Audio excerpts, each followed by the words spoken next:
Hey, hello, hi, welcome to and/or back to the EquiTheory podcast. I am your host, Jill Treese, and I have some splaining to do because it is currently 1 p.m.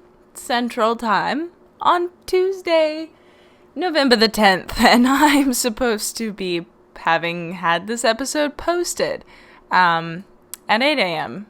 on this very day. So I think we have to start with a little bit of an apology. So first things first, I'm sorry. And I think this episode is probably going to serve as the explanation as to why I am so behind.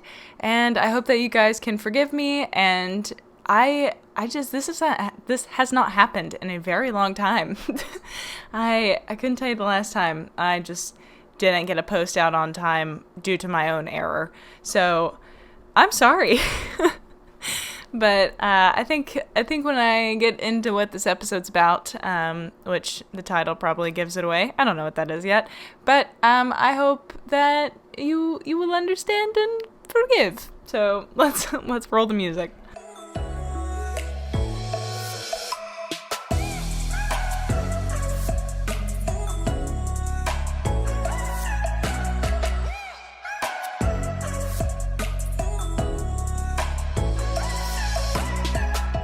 So the last ad before we jump into the content is one where you can support me and the horses directly.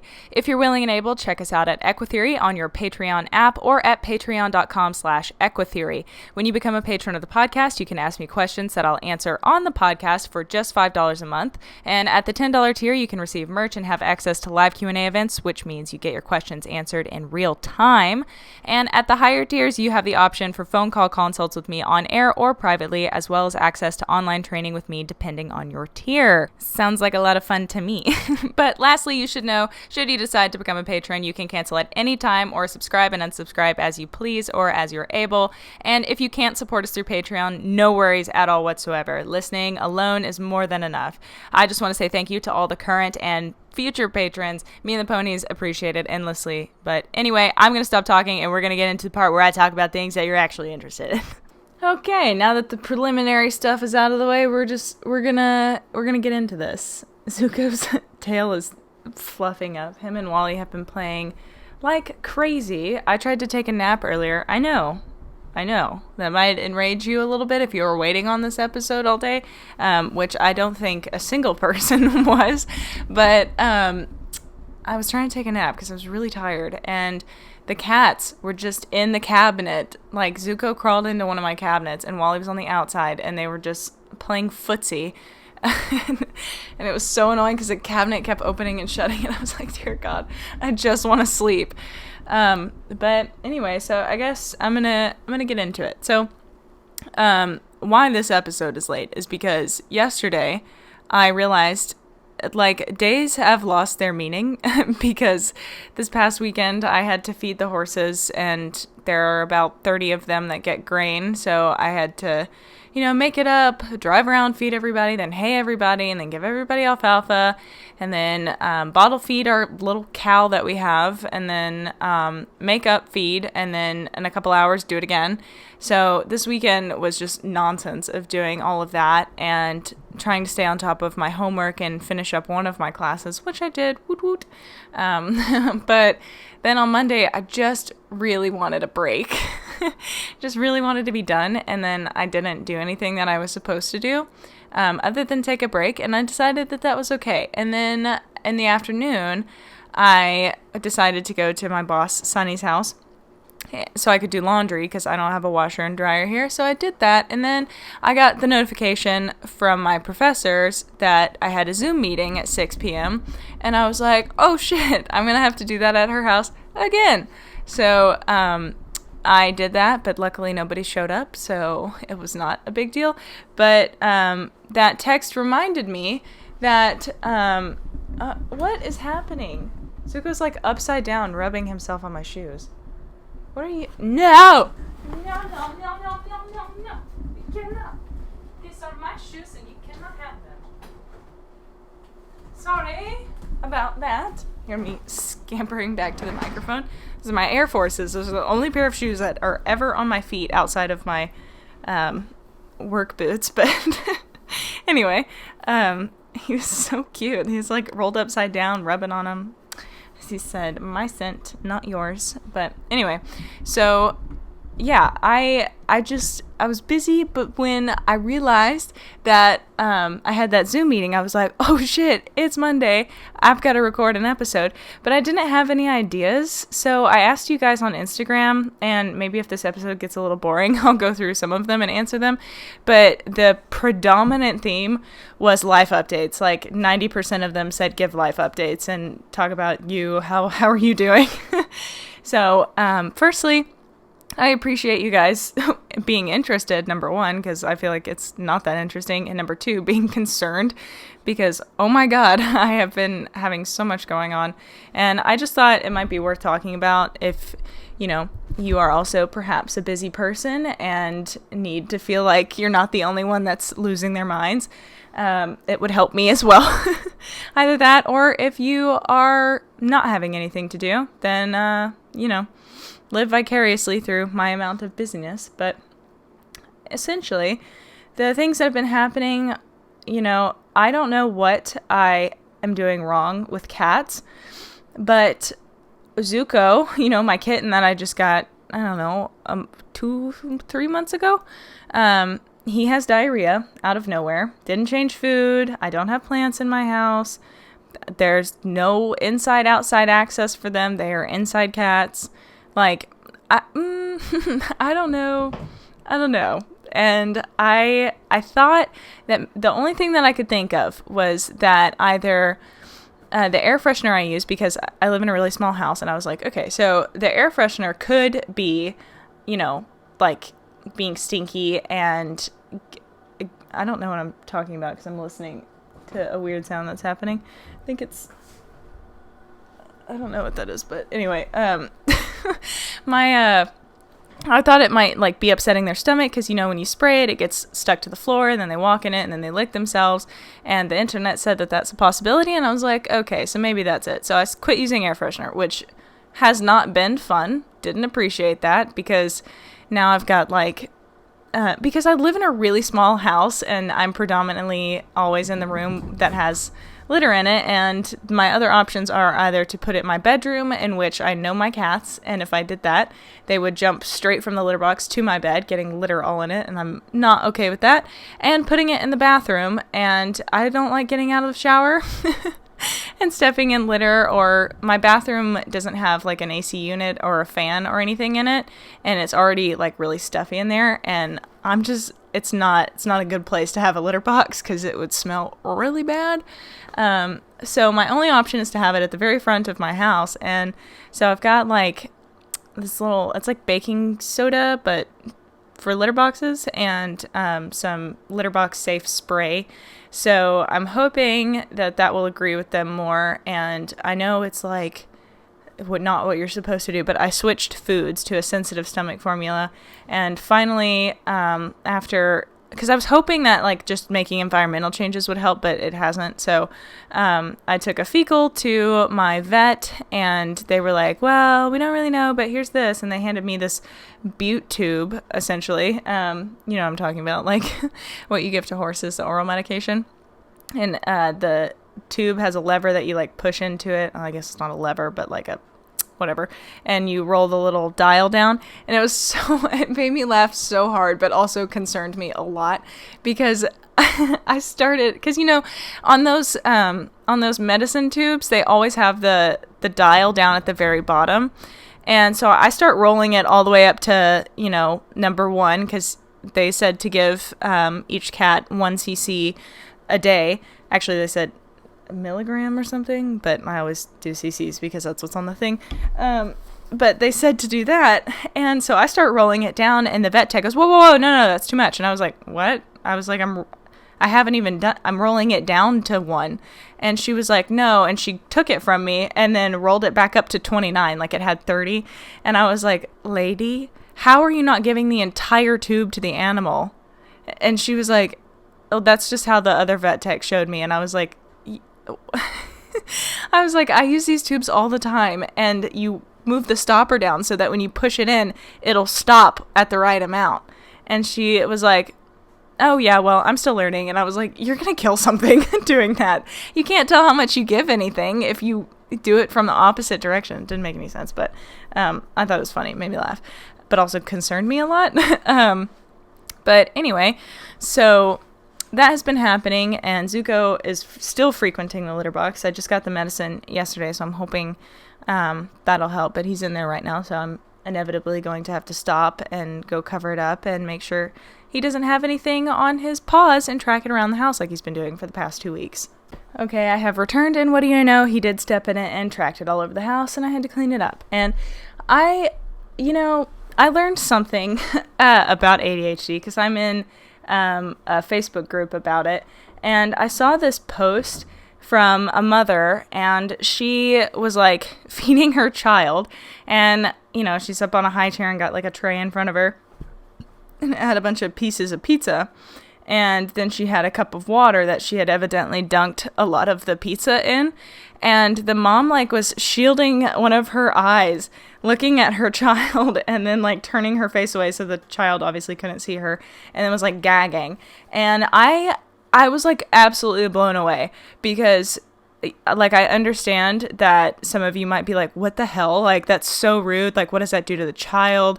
But like I felt that on such a core level because like that is me with everything. And when things are really gross and nasty and disgusting, like my parents used to always get mad at me like when our cats would have hairballs and stuff, and I would refuse to clean it up because I couldn't go near it without gagging like viciously. And my mom was like, you're such a drama queen, like just clean it up. And I was like, you don't understand, like I will throw up. And every time, I don't know if many people gag often, sorry for the innuendos, but if you do, it makes you really nauseous. And that's, well, I don't know, that happens to me at least. And so now that I live on my own and I don't have anybody else to clean up cat excrement, I have to do it.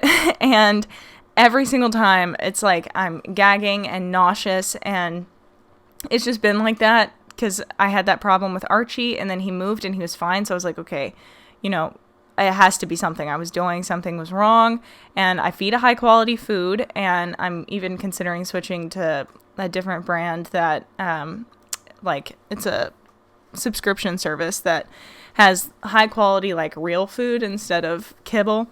And so, I mean, I don't know. I'm trying to do the best I can, but it's really, really frustrating.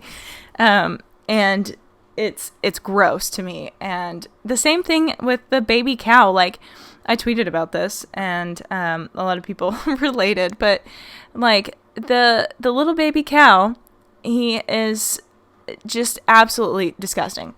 Objectively and from a distance, he's cute as a button. He's just a little baby cow, and I cannot stand to be around him because his poop is the most foul smell, and like I gag every time I go near him. And when I was feeding, I had to bottle feed the cow, and the bottle is like sticky because it's a milk powder, and then you have to get the powder wet, and then it's sticky and gross, and then watching him drink it, like his mouth is slobbery and disgusting. And I never realized how much I appreciated how clean horses are.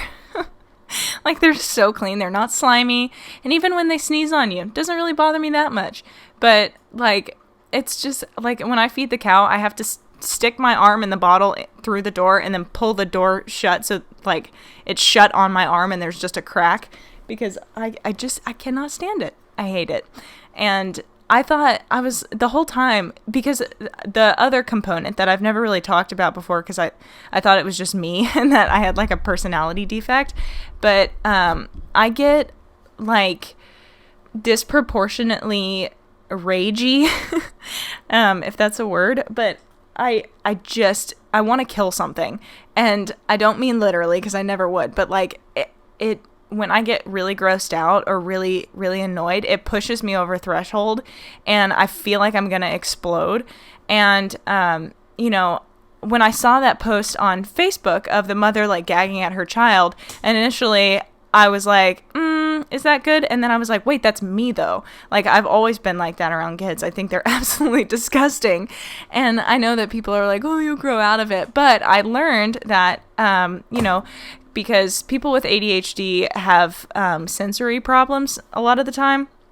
And, most of it is sensory overload and being hypersensitive. So, if there's loud music playing and the TV's on and people are arguing, like, it gives you like such an intense amount of instant anxiety. And I learned that it engages your fight or flight response quicker than other people, and you just get really, really overwhelmed really quickly, and you just kind of hit your max, and something has to give. You either have to leave or you snap or something. And oh, sorry, burping.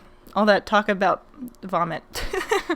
But yeah, so I didn't realize that was a thing, and I feel normalized now, because I thought I had this like deep dark secret that I was like secretly an asshole, and I felt a lot of shame about it, because I was like, I'm kind of a really bad person, because things like a cute little cow just drinking his bottle absolutely disgusts me to the point where I feel like I'm going to explode. And apparently it's engaging my fight system, because the things that go through my head are not me. And it's difficult to explain if you've never experienced that before, but like when you just get so mad, the things that you want to do, you're like, I would never ever do that. But it crosses your mind in those situations. And I have been working on practicing mindfulness in those situations, but it's really difficult. Like I don't know how to explain it. You just hit a point that you're just like, oh my God, I'm going to explode. And you just go way over threshold and get really tense and stressed, and, nothing can relieve it except being aggressive. And, I rarely ever act on it anymore. When I was a kid, I did real bad. And, but as an adult, I don't really act on it that much anymore unless it's really bad. And then I instantly regret it and want to curl up in a ball and cry.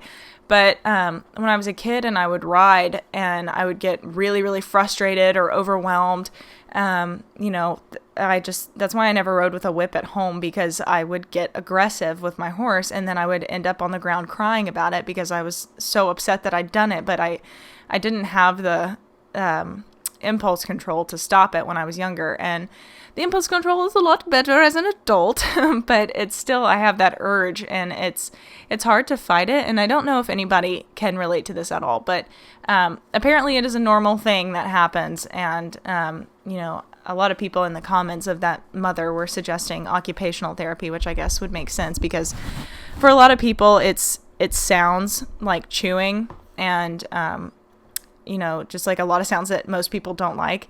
And silverware seems to be a big one too, which neither of those really bother me unless it's like really slurpy, gross. Oh God, I'm gonna vomit.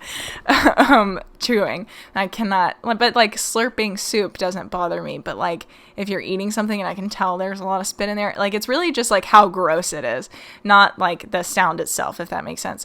So, you have to deal with that in a workplace. So I guess it would make sense that it's occupational therapy. But I have not been to an occupational therapist yet. I went to a CBT, and we didn't really touch on that because I was too embarrassed to ever talk about it. Seriously, this is the first time I've ever spoken about it, because I didn't know it was a thing. I thought it was just me being ridiculous and having like an awful violent streak that I was really embarrassed about. But now that I know it's a part of it, I'm hoping that by me talking about it, those of you who can relate can be like, oh, it's a thing, and hunt for something to do about it, which is what I'm gonna have to do. But so I don't know, it's really weird, and it ties in with misophonia, which is the fear of sounds, but it most commonly presents as like repetitive, obnoxious sounds. For me, is like it triggers the same fight or flight response. Like for instance, when I was driving my car for like the first couple of years I had it, if I didn't have my music up really loud, I could hear my license plate frame, because it was only screwed in at the top, so the bottom was loose, and it would flap, and it would be like, tang, tang, tang, tang, tang, tang, tang, tang, and it drove me absolutely mad. Like, I hated it, and my dumbass wouldn't just, like, unscrew it and take it off until like a couple months ago, I finally took it off, and oh my God, I was so much happier not having that. But like if a cup in my car in a cup holder is squeaking or ticking or rattling, like I cannot stand it. It drives me through the roof. Like I don't know how to explain it other than I get really, really angry and I feel like I need to hit something or scream. Like I don't know how to explain it. Like that's just what it feels like, is like I need something to take the brunt of my anger right now. And sometimes it's when there's a person in the car, I'll snap and yell at them, and like that's not good. Don't need that. I only have a few friends, so can't risk any of those relationships. But I get really over threshold really fast, and I had no idea that was a thing. And apparently, some people call it sensory frustration. When I looked it up because on that post was the only time that I'd ever heard that term. But when I looked it up, I couldn't really find anything that talked about sensory frustration.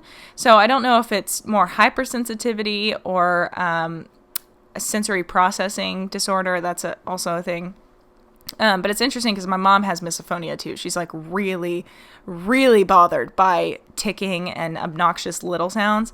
Like if my fan had, like when it was going around the circle, it was like, but the thing about fans is every now and again it'll stop and then it starts again. And that's the thing that absolutely just pisses me off to no end.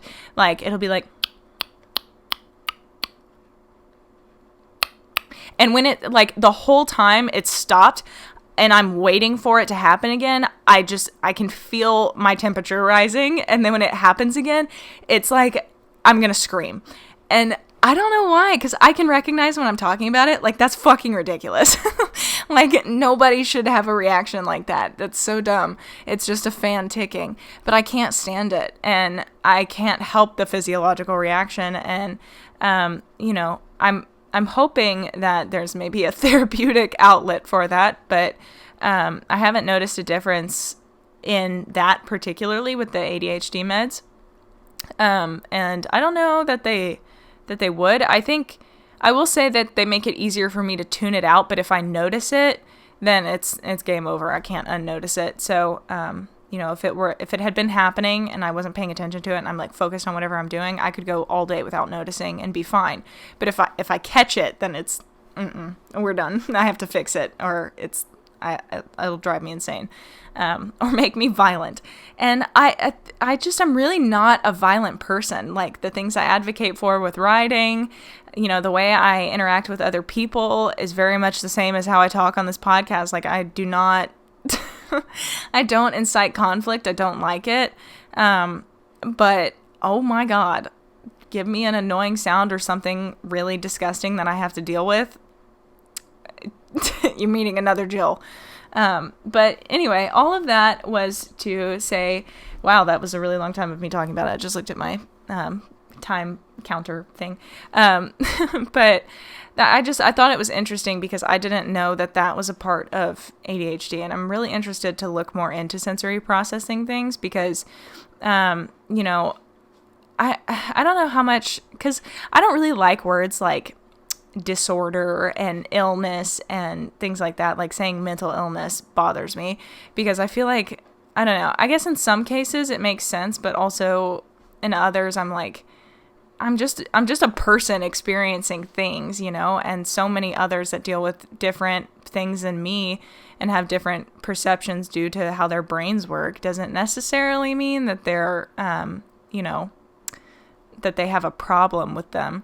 But I do think that the way our society is built, it is structured to function for quote-unquote neurotypicals, and ADHD is a form of neurodivergence. So, I think differently than a lot of people do, and things happen for me differently. I know with ADHD, you have a higher propensity to be overly emotional, and I think my ex-boyfriends could attest to that. And, I don't know. I feel like I experience things too much, and I think that pretty much sums up ADHD for me, is like everything like you feel in life is a lot, and it can be really good for like the positive emotions, but with like annoyance or frustration, like the ticking sounds, it's too much, and I feel like I'm going to explode, which is a too much emotional reaction. And with anger and just like the negative emotions, not so good. Don't like it. And, then it couples with all the other things from, just growing up and experiencing life and the way I developed and other issues that developed with it. I have an OCD streak, so there's really a lot of frustration and things not being perfect. And I don't really have like compulsions to like do things a certain amount of times, but I do have really weird superstitions that I follow. And, about like, I can't speak against the universe, or I have to put a certain shoe on first. And if I don't, then, it's good luck, which is actually kind of a good one. But I don't know. I have a bunch of weird little things. And, my therapist, when I was seeing her, she was like, you have an OCD streak. And that's the thing I think about a lot of mental health divergences, is that you end up, like, I don't like hearing people say like, oh, well, I'm so OCD, I have to have my pins organized by color. And that's not OCD, unless you have to have your pins organized by color, or you feel like you're going to have a panic attack, because it's an anxiety disorder. But if you just like looking at it that way, it's probably not. But a lot of the things that people experience that are in the DSM are on a sliding scale, and the DSM is not the end all be all, like these are the rules to the universe. Like, it's just shortcuts that clinicians use to be able to, identify potential issues and then work on fixing them. And a lot of things are really hard to diagnose because it's so, people vary so greatly and have combinations of things. And so, I don't know. I think it's possible to have low-grade OCD. Both of my parents definitely do. And I don't know. I have little things, and like everyone in my life knows that, unless I think that you are up to par on my driving ability, I will be driving. And, I can't stand to teach other people things because impatience, and I'm like, you're just not going to do it right. I'll do it for you. And so all that to say, I'm probably not going to be a great parent. But yeah, I joke about that, but I actually don't know if I ever want kids, because me and my friend talked about this quite a bit the other day, actually. And I know like a lot of people always say, well, you'll change your mind when you're older. And that is wonderfully condescending, and thank you for that. But I don't know. I have never seen it in my future. I like picking out names, but that's about the only experience I've ever had in wanting a child. Like, I've never thought baby clothes were cute, never thought babies were cute, never wanted to buy all the shit that you have to do for babies. The idea of breastfeeding makes me not a happy camper. The idea of carrying a child does not sound like the miracle of life to me. And like, objectively, I can look at it and rationalize from other people's perspectives. But for me, like, I don't want any of that. And, of course it might change, but I think babies are disgusting. And I don't know that I'm gonna ever go that route, because I feel like I would also be a terrible mother because I'm grossed out by their nasty sticky fingers and eating and nonsense, and easily frustrated by the annoying things they do. Oh my God. And some people adjust really well to it, but the thing is, you don't know until you are one. But anyway, I'm deviating so hard, and I guess this is kind of the nice thing about really not having anything to talk about on the podcast, is my brain goes wherever it goes. And a lot of times when I'm doing episodes like this, I forget that I'm talking and I'm just thinking and it's coming out of my mouth. But yeah, so anyway, all of those things were things I figured out recently, and working on learning more about, and or trying to fix the fucking diarrhea all over my house. It's so bad, and I feel bad for them, but it also makes me not like the cat, because I'm like, you're so foul, and I start hating them, and it's like an intense emotion, and I have to tell myself, I'm like, no, you love this kid and he's so precious and cute, and then he does something that's like slightly annoying and I want to kill him. And like, I know that's aggressive, and I promise I would never kill my cat, and that is not how I think, but that's just the scope of irrationality. But I would never go there. I've had experiences like that my whole life, and it's just a matter of being like, nope, redirect somewhere else, go punch a pillow or something. But the thing is, I'm not really a hitter. I kind of just like yell. And that's all I want to do is just scream and let it out, which I guess is the better alternative, but not for animals because it scares them. So most of the time I remove myself or stiff-armedly grab the cat and remove him from whatever's bothering me about what he's doing, whether he's tracking poop all over my desk or chewing on my shoelaces to my favorite shoes. But yeah, I hope that not everybody that's listening to this thinks I'm a total psychopath at the moment. Thanks if you don't. Appreciate that. But anyway, moving on. So the things that have been happening lately as far as a life update goes is I think I've worked with Zoe once in the past, like 2 weeks. Oh my God, my cats are sprinting. And I just haven't had time. And because I'm in 3 classes right now, and each chapter of work that we have to do comes with a quiz and usually an assignment. And the most recent class that I finished, one of 3, was 18 chapters long, and in each chapter had 3 little assignments, a quiz, and a reflection activity. And 4 out of the 5 of those that I just listed were writing assignments, and inside each of them they had like 3 questions that you had to write a paragraph or 2 about. So it took forever to get through, and I'm finally done with that class. And I had to make 2 presentations, so essentially like copy and organize the book into a presentation, and I have to give it on the 30th. And so that is one class done. That was so much. I finished a paper on my most difficult challenge. Of course, it was about horses, but I wrote that paper and turned it in the other day, and now I just have to finish reading both of the textbooks, which is super fun. And then I have one more big paper that I have to write, and then I'm done with school. I'm going to try and knock out all of the chapter work this week. I want to be done immediately. I'm so over it. I'm like more burnt out than I've ever been in my life. Like, this podcast coming late is a very good example of how burnt out I am. But you know, I want to be done with my classwork because there's so much else that I want to work on, and it's getting in the way, and it's making me not like the classwork. And I don't want it to be like that. So I'm hoping that I can get done with all of my classwork this week, and then next week I'll finish that paper, start and finish that paper, and then I'll have the rest of November off, the rest of all of December, and the first half of January off, because I'm currently in an animal emotions course, Musgrave Equestrian's Mastering Movement course, and there's one other. And then I'm starting a partnership with another brand that has a course. And then I think somebody else reached out to me about wanting to start their course and give a review on it. So one is set in stone. The last one is, I haven't opened it yet because I saw it on my notifications on my phone. And I was like, oh my God, I don't have time. So I'm just going to wait till I do have time, and then I'll open it and read it and respond, which is bad social skills. But you know what? We do what we can.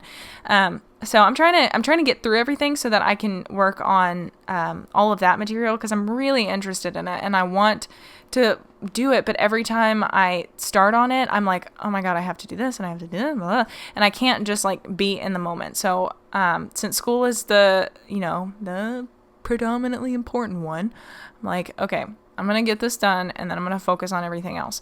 The only thing that has been an exception to that is working with Azula and Astro, just getting them leading. I had to rehalter start Azula and teach her about leading, and she did really, really well yesterday. So I'm confident about that, because Astro's nurse mare, Irish, is going to be leaving soonish. I don't know. They said 3 weeks ago that they would be coming to pick her up in 3 weeks, and they're not here. So we don't know when she's leaving for sure, but it's happening soon. And then Azula's dam is going to fall out in March. So we kind of want to give her a little bit of a break from, trying to nurse Azula and grow a whole nother baby. So we're going to we've started the weaning process, and I'm sure if you've seen some of my videos on Instagram, you know that. But yeah, so they're not drinking milk anymore, but we do have to separate them to turn them out because obviously Irish will be leaving and Lady will be staying, but growing her baby, and we're going to put Cleo in with Lady. And, when they have their babies, I don't know if they might all go out together again, but Dixie and Dexter are so joined at the hip. We just decided, like, for now and what's that word? It's oh my God, it starts with an I, and it's indeterminate. Oh my God, it's going to drive me insane. I can't think of it. Okay, but we don't know how an indeterminate amount of time, whenever we're going to wean Dexter, if we are, or if we're just going to just let them do it themselves. Because, he's just out there with Dixie. The only reason that we might is because he is such a big baby and he's pulling condition off of her. She's getting a lot of food, but her ribs and top line don't look great. So that might be the only reason we do that, because he is huge. And I saw him today, or her tell him to kindly fork off when he tried to nurse. So she's doing her job, and I think we're just going to let that happen naturally because it seems to be getting more frequent. But they hang out together all day. They're always together, and I think it would wreck both of them to wean them at this juncture. So, we'll see how it goes. And, hopefully at some point in the future, Dexter will get attached to somebody else that he can partner up with so that it's not just Dixie being his only person. And it's funny because Cleo, she sort of raised him and Astro, because, Astro lost his mom, Ghosty. And so, I don't know, she's always been like a second mother to both of them. And it's so cute, and I love that, and I'm hoping that will help, if we do end up weaning him at some point. He'll probably be like, Azula's a yearling almost. She's 2 months, I think, yeah, she's 2 months away from being a yearling, because December 4th she'll be 11 months, and then January 4th she'll be a year old. So she's almost a yearling, and we're just now weaning her because there's just no point, like, it's so bad for them to do it right off the bat. And I've got a planned episode with a bunch of research as to why I think that, but take my word for it at the moment, or do your own research. But the abrupt weaning is really, really stressful on both parties. And also it's sad and awful to watch because everybody panics, everybody gets ulcers, everybody just, can develop stereotypies and aggressive behaviors or fearful behaviors, and it's just not setting the ponies up for success. So we've been doing fence line weaning and gradually allowing them to spend more and more time at a greater distance apart, and just kind of letting the babies roam around and keeping the mares in one place. So hopefully, everything will go well. But yeah, that's one thing we've been doing. And I haven't had a chance to work with God. Okay, see, this is the thing. We changed Lexi's name to Lyra, but I keep trying to call her Lyra, and I can't. It's not working. So every time I see her, I'm like, hey, Lex. And so I think that's just what I'm going to have to call her, but whatever. So we're going back to Lexi, but her show name is or her jockey club name is Lexidos. So I end up saying that a lot too, but I haven't had any time to work with her. I've just been super busy with doctor's appointments or helping Sunny because, she broke her hip. So I have to pick up a lot of the slack that left. And so it's been nuts. And I'm ready for a break. You guys have no idea how excited I am to burn through my schoolwork and then finally be free. So excited because I've got all these courses that I want to do, and I'm trying to decide because I have enough money right now to sign up for Mustang Maddie's Horse Connection Academy, and I really want to, but my Walmart budget might shrink considerably if I do that. And also, I don't know that I have enough time to dedicate to it, but I'm pretty sure you have lifetime access to the whole course. But I would really like to take it because I think it would really get me motivated to train again, because I think it's because I've been so burnt out having so many things to do that when I'm home, like, I just want to sit and I'm not getting bored enough and that's the thing about living at home, like on your horse farm, is that it's not like, okay, I'm going to go to the barn today, and then you get dressed and you get in your car and you drive there, and you've done stuff to make it worth working with them, if that makes sense. Like, you've done getting ready, driving, you have your allotted amount of time, and then you have to drive home, so you might as well do something while you're there. But when you live at your farm, it's a lot harder to convince yourself. And what ends up happening for me is I'm like, okay, yeah, in an hour I'll go work with them. Okay, in 30 minutes. Okay, wait, 10 more minutes. Let me finish this assignment and then I'll go work with them. And then by that time I'm tired and I just want to sit and watch a show, or I'm starving and I need to eat. It's a mess right now. And I just have kind of lost the spark for it, which sucks because I'm so excited to get Zoe's top line rebuilt and her feeling good and her feet on track. And if riding is a part of that, then riding again would be great. I have so many things that I'd love to work on with her, if she's good with it. I really want to start Lexi. I'm so fucking excited for that. Like, I have so many plans. And then, I want to work with the babies, but I just don't feel like it. It's so weird. It's like, logically and goal-wise and like things I want to do, like I really want to do them, but for some reason I'm having a hard time making my body. And it's weird because it's kind of what I experience when I'm depressed. Like, I have a lot of things I want to do, but I physically can't. But it feels different this time, and it's either kind of a transition into that, but I don't feel depressed like one bit at all. I feel really good. The only thing that's depressing is that I'm not working with my horses, and I want to be. But I think that's an indication that I'm burnt out, is that I'm not able to do the things that I really want to do mentally and physically and emotionally, because I just am like, I just want to sit and numb out, just watch a show and not do anything. And so I'm really excited to be done with school. That is the whole spiel. And then I'll have a couple months off, and then I'll have more classwork, but hopefully things will not be so messy when next semester starts. Wally, hi, baby. He says I'm singing. But I'm hoping things won't be so busy, because right now the problem is I have a lot of projects that are half finished or half started that I need to be done with. And once those are done and, just kind of set on their own, like, my merch is up and I like it, but I want to make some changes to it. So, and I didn't realize how difficult it is to like get your merch set up. It's a lot. So I want to,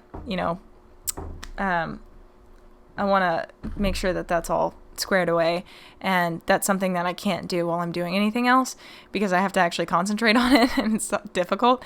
But yeah, so anyway, all of that to say that there is a lot going on, and I'm really, really excited for next semester when I will be able to just do school and horses, and hopefully, maybe a few side classes, because I can't help it. But that's where I can't decide if I want to, switch to, oh my God, that's where I can't decide if I want to start Mustang Maddie's course yet, or wait until her spring or summer session or something, because I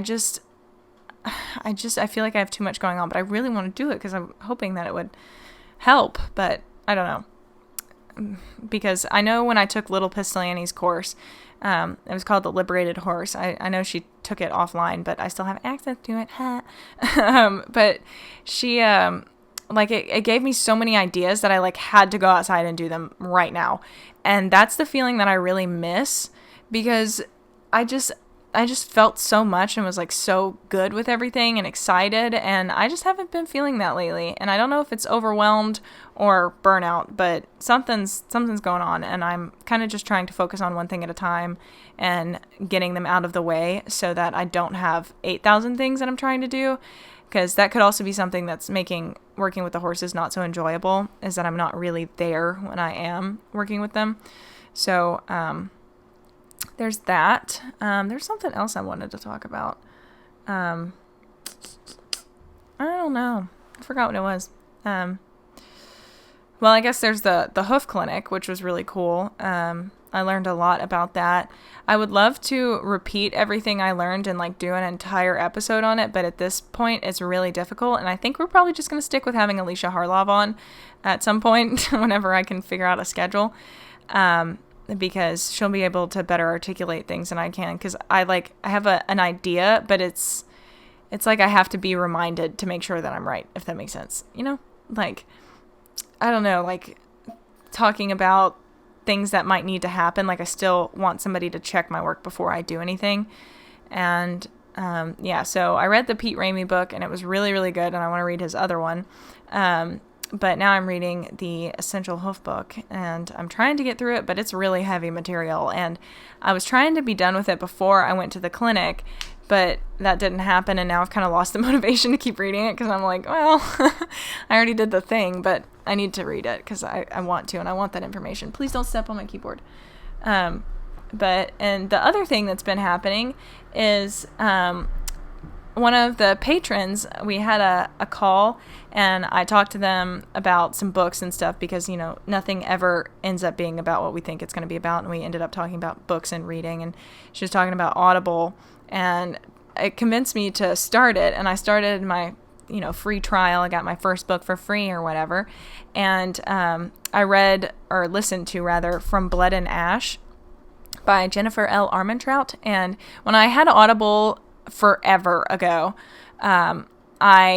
it was before it was like ridiculously expensive, like you paid $5 a month or something, and you could just listen to one or like however many books you wanted to, which was fantastic, and they should definitely go back to that. Not great for them business wise, but it was fantastic for me, and they'd probably get a lot more people doing it.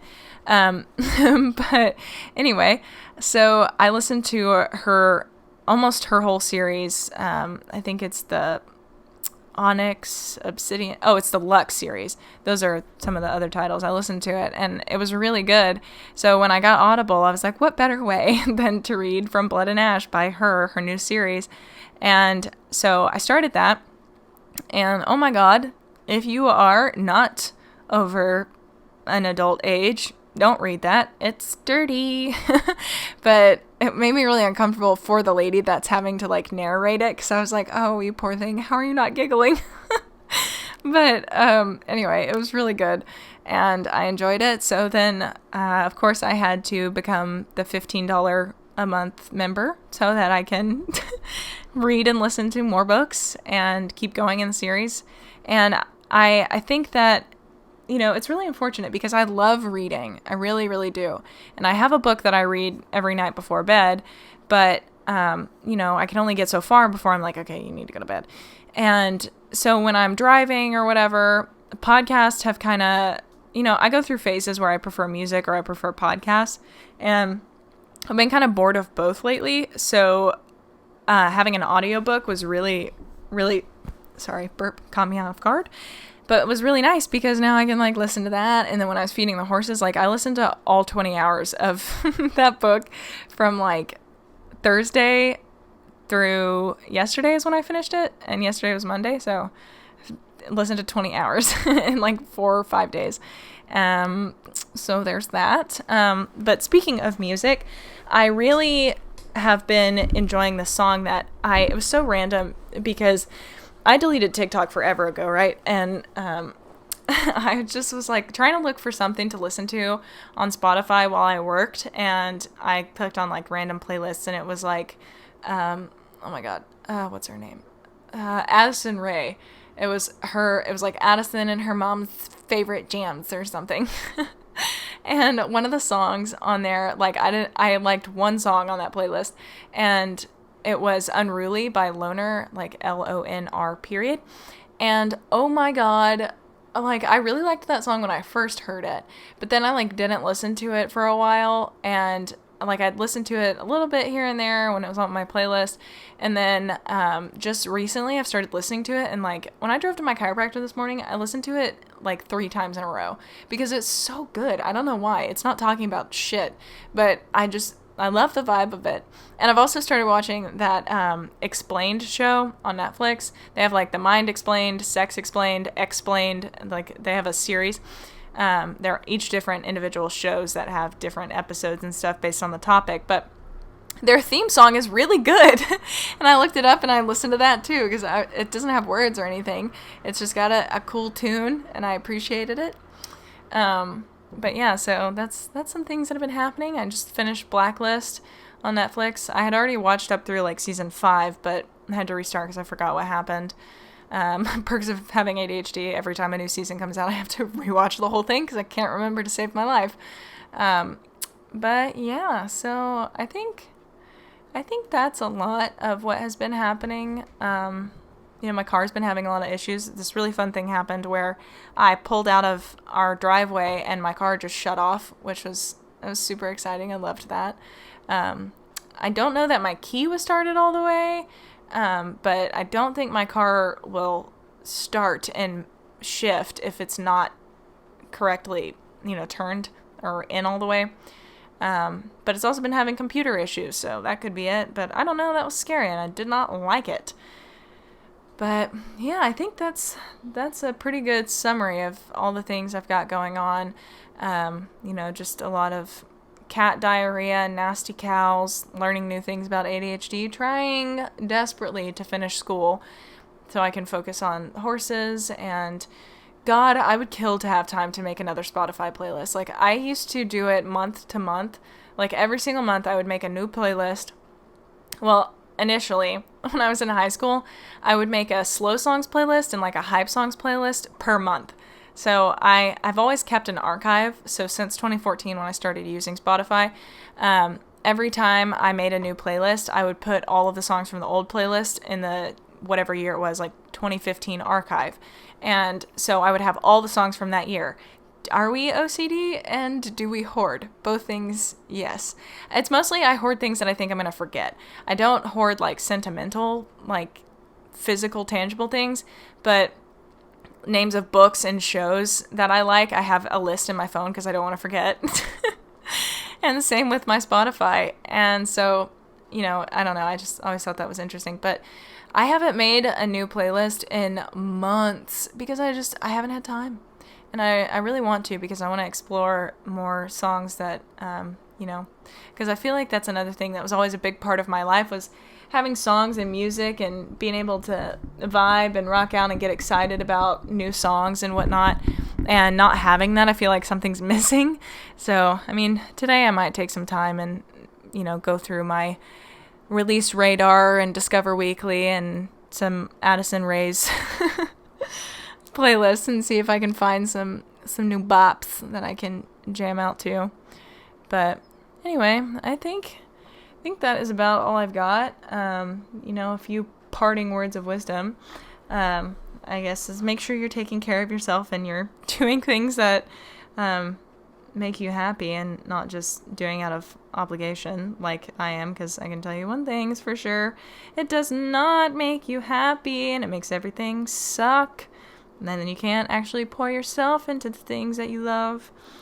That was my song. I'm going to look at some of the questions on my Instagram actually really fast.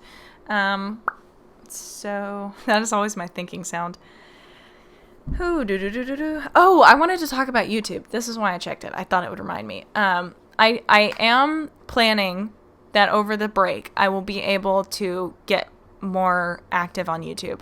I kind of want to do like a reaction to my old videos series, and I also want to do something about feed and nutrition, some more working with the babies, and I kind of want to do like almost a mini documentary about Lexi.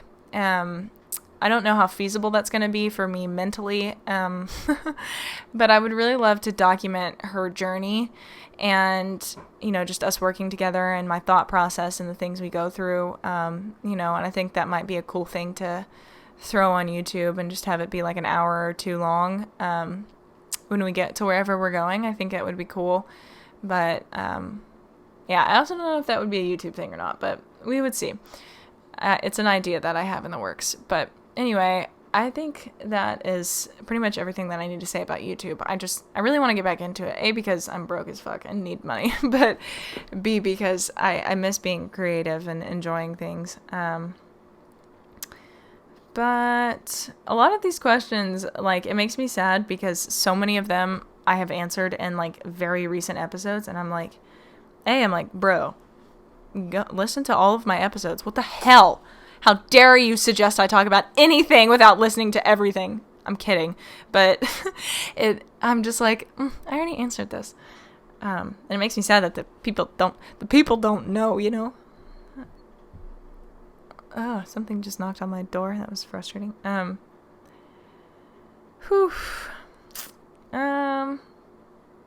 The books on your list of your website, which ones you recommend first? That's actually an interesting question. So, if you guys don't know, I have my website, which is called JETEquiTheory.com. Very easy to access. And then, you can go to the education tab or the positive reinforcement tab, depending on what you're interested in. But on the positive reinforcement tab, it's got like a little intro. But then there's like this first little box that says Positive Reinforcement 101. And if you click on that, it'll take you to the steps that I recommend to learning more things.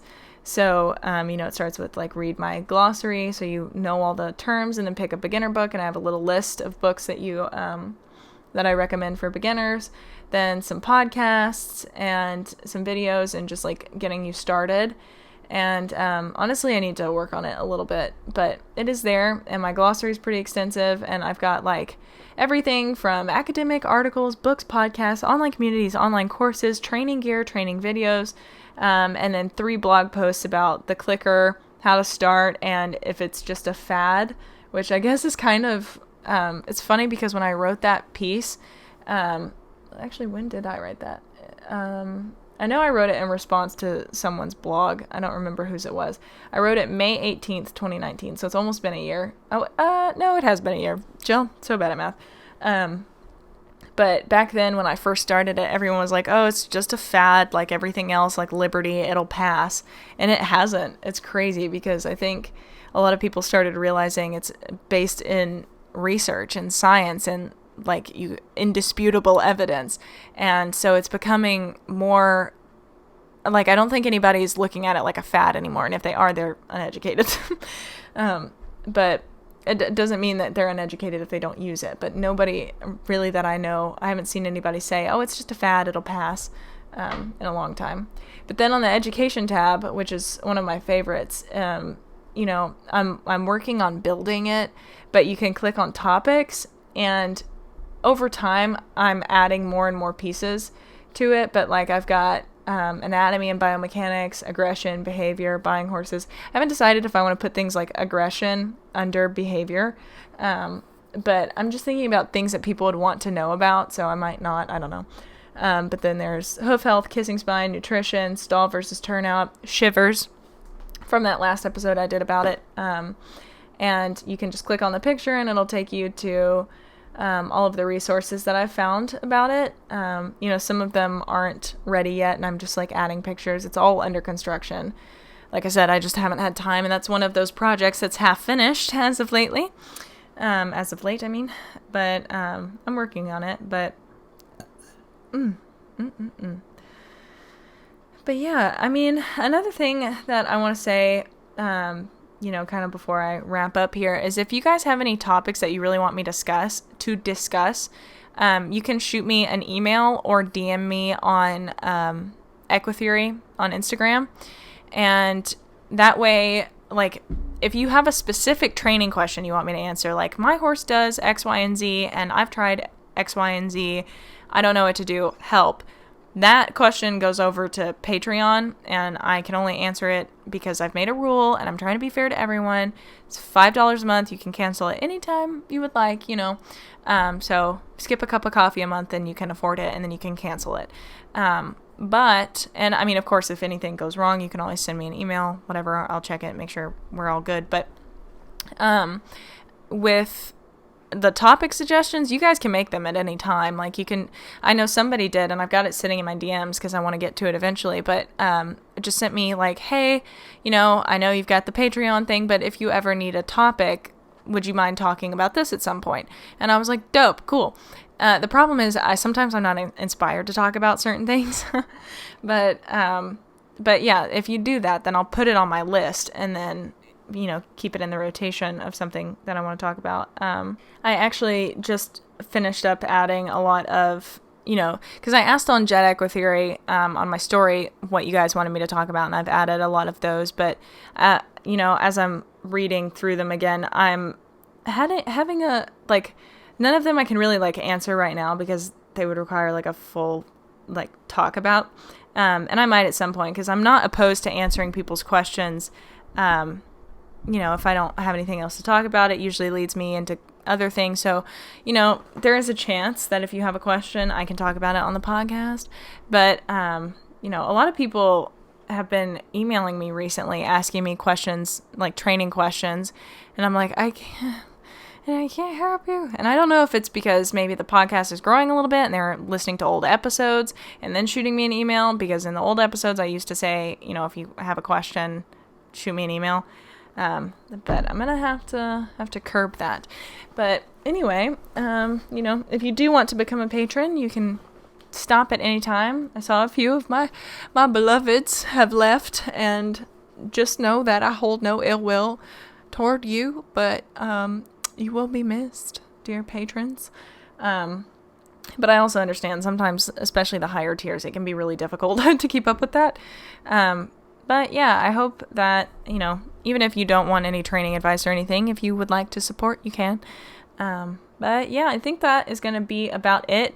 Please, dear God, be sure if you are not listening to this on YouTube, that you go listen to it on YouTube the next time and subscribe, please, because I think we have to have 1,000 subscribers and 4,000 minutes or hours of watch time or something. I don't know. Surely it's not 4,000 hours, but I need people to be engaging with the YouTube so that I can monetize it, and then after that I'll quit bugging you guys to do that. But if you could just take a moment and go on your phone and subscribe to the EquiTheory podcast, that would be lovely. Until it hits 1,000 subscribers, then you can all unsubscribe. But I need it, because I kind of hate putting it out there and not getting any monetization. And that's another thing I have to do. I have to work on getting sponsors for the podcast, because homegirl needs the moolah. Because when I left Anchor, I told myself I was going to, get on this Buzzsprout and get new sponsors that would actually pay, and that's not what has happened. So far, I have paid $36 per month for Buzzsprout and have not successfully made any money from it. And of course, it's not all about money. Obviously, I'm still doing it, and I'm losing money doing it, but I really do love it, and I want it to be something that is sustainable. So those of you that support me on Patreon, thank you endlessly, because it really helps me feel like I'm not just wasting my time. And I know I'm not, and I know a lot of people really enjoy it, but it is disheartening when you're just pouring money into something that's not making an ROI. But maybe it is somewhere down the road. I don't know. But I hope that you guys enjoy this kind of little chat episode of me just going on about all the things happening in my life, a life update, if you will. But I don't know.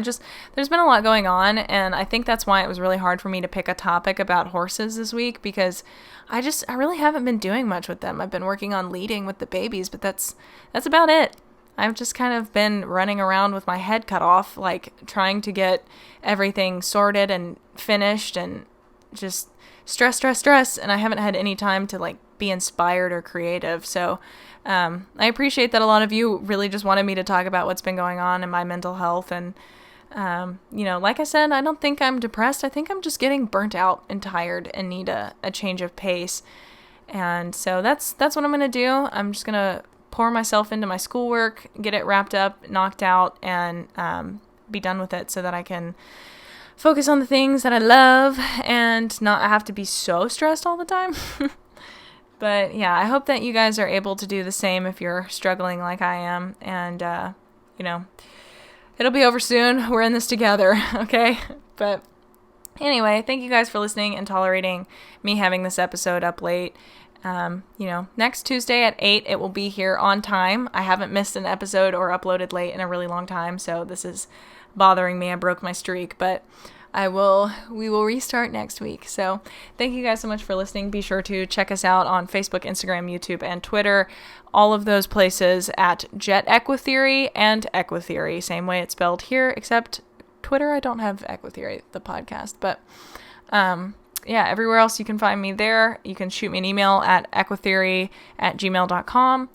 And, if you are a brand or a sponsor listening and you would like to work out one of those things, sponsoring, then shoot me an email the same and we can discuss some details.